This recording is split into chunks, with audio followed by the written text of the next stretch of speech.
કોઈ એનું આગળ પાછળ નથી. હવે હું ખબર હવે મારું નામ શૈલેષભાઈ ચિમનભાઈ પરમાર. મારી ગાડી HH-GJ20 જે 7965 નંબરની ઘરના આંગળ સાંકળથી બાંધેલી હતી. રાત્રે ચોર લોકો ચોરી ગયા છે. અને બીજી બી એક ગાડી હતી એને સાંકળી તોડીને તોડ નાખી છે. તાળા તોડી કટરથી તાળા તોડ નાખ્યા છે. એને બી લઈને ફેંકી ગયા. એક ગાડીને સ્ટેરિંગ તો લોક તોડ નાખ્યો છે અને એક ગાડી મારી લઈ ગયા છે. આ નંબરની મારી ગાડી છે. તમારું નામ? સ્મિતાબેન કલ્પેશભાઈ ડબગર બોલું છું.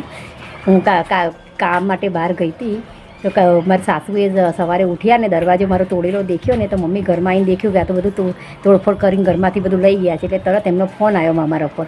એટલે અમે તાત્કાલિક ત્યાં ગુજરાતથી અહીંયા આવ્યા. ત્યારે પછી મેં ઘરમાં બધું દેખ્યું તો મારા ઘરનું ઘણું બધું જતું રહ્યું છે.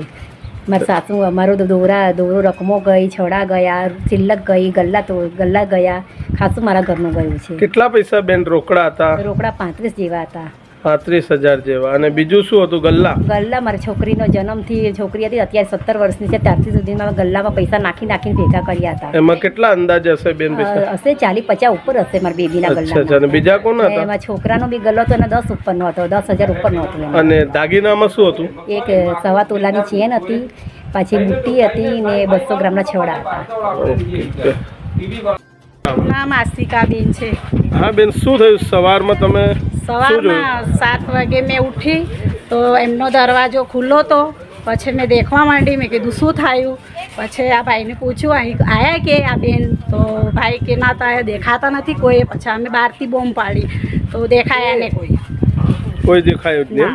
ના દેખાયા. એમાં વાર વિખેર એવું થયું કે તાળું તૂટેલું દેખ્યું ખરું? તાળું તૂટેલું તો અહીંયા પડેલું. અમે બધું દેખ્યું નહીં તાળું. પછી અમારી નજર ગઈ ત્યાં બાજુ તો થાંભલામાં મૂકેલું હતું. તો તમે કોને કીધું પછી? એના પછી અમે આ ભાઈ ધર્મેશભાઈ હતા એમને પૂછ્યું કે આ કોઈ તાળું કોની તોડ્યું હતું. હવે એ બી પૂછવા માંડ્યા. શું ખબર, આપણે દેખીએ બેન છે કેમ કરીને અમે બોમ્બ પાડવા માંડ્યા. ઓકે.